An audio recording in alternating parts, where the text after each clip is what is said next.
Hello developers, let's start developing. Earlier in the day we solved the day 7 of the 2023 advent of code, but I kinda mentioned that we have some suboptimal things, and we do. This is a previous run, so we have 27, 25 milliseconds. It's not a significant amount of time, but it gives me an opportunity to talk about some performance optimization, specifically about my favorite sorting optimization that's called the Schwartzian transformation. Why I like it? Because of two things. It's easy, it's straightforward to do, and the second one is the name. It's fun to say Schwartzian.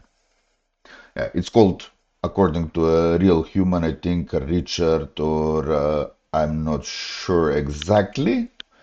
I did look it up, but it's a real person called Schwartz, and he's an awesome Perl developer. So, what we want to do? What is the problem? Well, the problem is over here somewhere when we are comparing the hands.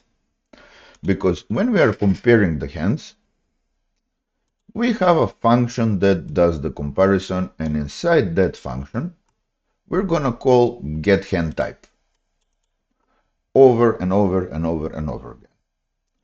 Because each time that we compare two items, that means that we will call this method once more. Let's be honest, this is the same method everywhere. We have 1000 items here, which means that it makes sense to call it up to 1000 times because we have 1000 bidding hands. Poker hands, actually, we call them only on the poker hand. But since the sorting algorithm is written in the way that it is, and JavaScript has a very efficient sorting algorithm, which is some kind of a combination of merge sort, quick sort, heap sort, all those fast sorting algorithms, but still, let's do a simple analysis. I will just say that we are giving that thing as a parameter, so inside the actual getHandType, and again, we have 100 different arguments, which means we get 100 different results. I will add a variable here. I will say let total calls equals 0, and each time we call the method, we're just going to increase that number of calls. So this is not a very complicated method. It does have the group reduce, which is kind of not very optimal. I wrote it. But still, if we're calling a method that we don't need to call because we already know the result, that's a waste. So let's just, after we run everything and before we return the result, let's just see how many total calls we have. Again, anything over 1000, it's just a waste. So let's see. If I'm correct in the implementation, it should be around 3000. Oh, it's much more. Seems that I don't know my logarithms very well. So we actually have 17,000 calls. And out of those calls, since we have, again, 1000 are different arguments, that means that 16,268 are superfluous. We just called it with the same argument on the same thing, and we got the same result back. So the Schwartzian transformation basically says, let's not do that. So what we can do? In actually, this method, we're going to leave it here. So when we create the comparer, instead of giving it the method, we're going to give it a pre-computed map or something like that. So actually, this is not the pure Schwartzian transformation, but it is a variant that fits this task. But the goal is that if we have some complicated property on which we sort, essentially if we need to call a method to get the value based on which we sort, we can actually replace that with the actual value. Because when we're sorting, we will be calling a comparison of different elements. We will say, okay, now compare the first one and the third one, now compare the first one and the seventh one, and things like that.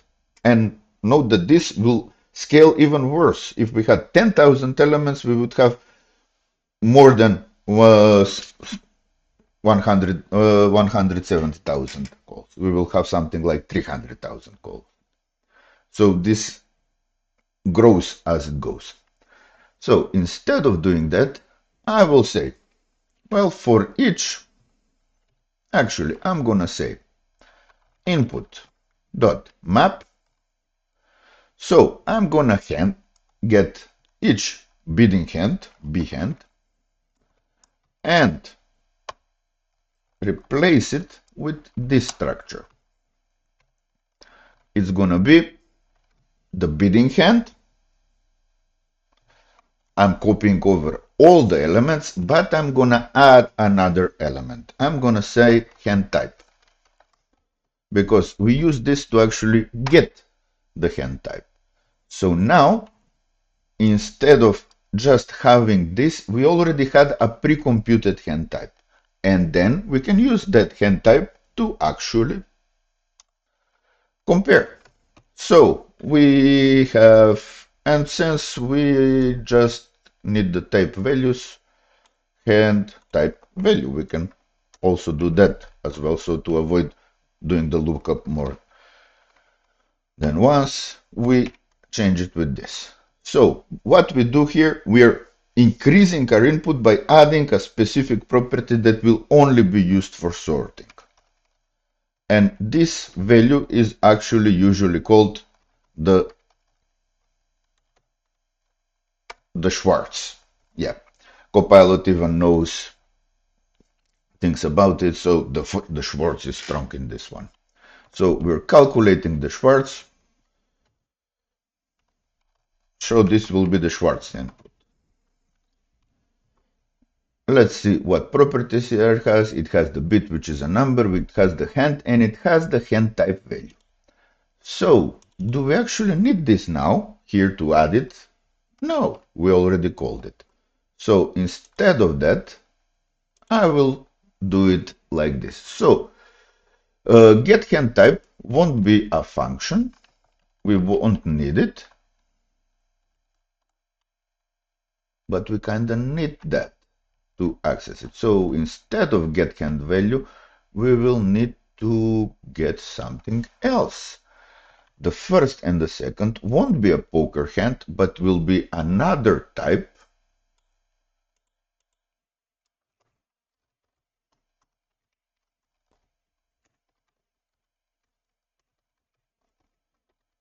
That will be a Schwartz hand, because that's a bidded hand that also has the hand type value.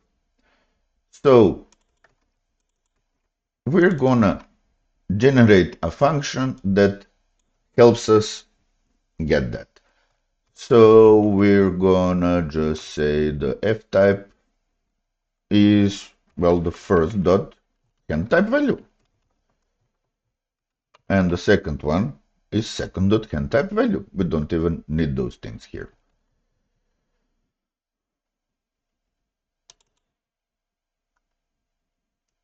But yeah, of course, now we do need to say here dot hand, because we added the hand as well.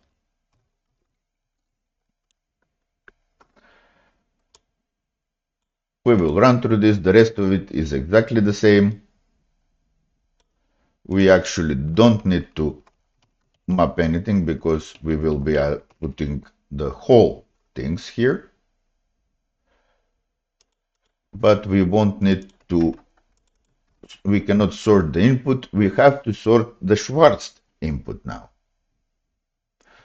And since we have, we only do processing on the bit and on the index, and we are keeping those, we don't need to do the decoupling part, because actually if we want to get the result, which I won't do, but I will show you how you can do it, because this is not giving us a result in the format that we wanted. It's not giving us bidding hands as a result. It's giving us bidding hands including the Schwartz. And now we need to get the Schwartz out, because this is the Schwartz results. Now, if we want to get the results,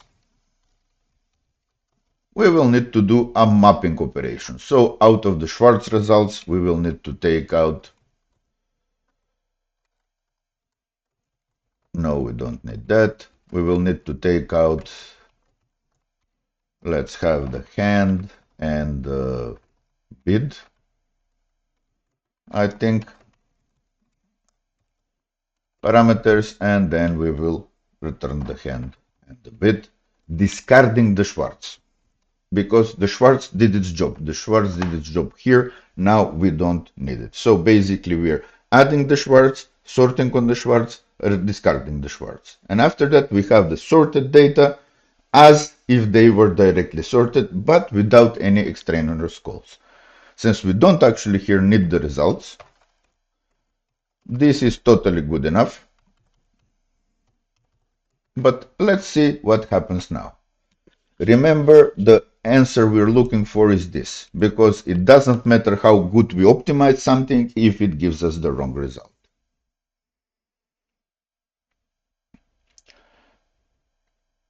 And now something broke over. Yeah, the thing that broke over was part 2. I will just comment out this because we're gonna Schwartz that as well. And now this should work and give 0 for the second part, but we don't care about that. So right now you can see we have exactly 1000 calls. And the running time, it was, actually I have it somewhere here, it was 30-ish milliseconds, now it's 22. I guess most of the time is spent in group reduce, but still we have 16 less thousand calls for the group reduce. We only have 1000. And the number is the same. Let's Schwartz the second part as well.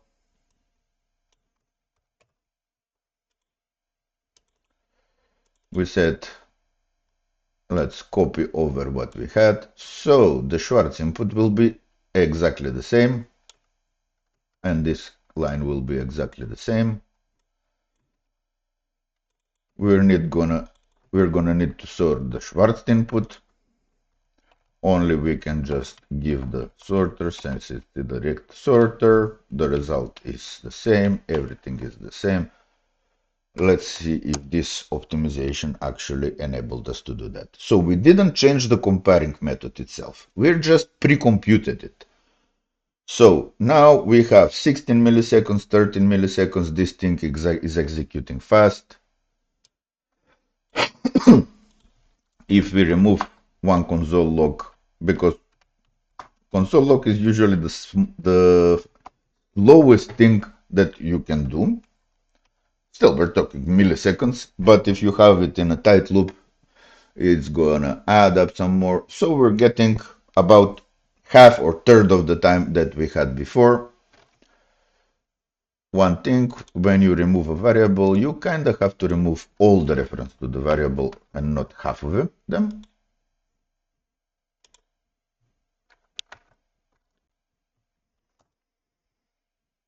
But fortunately, we have a compiler that will tell us that.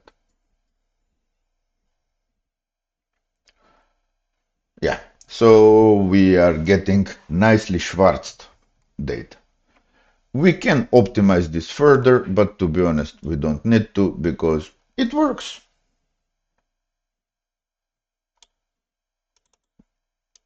So that's it.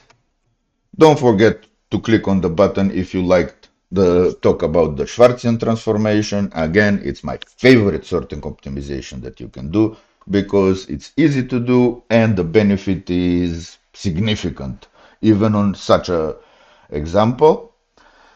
And keep developing.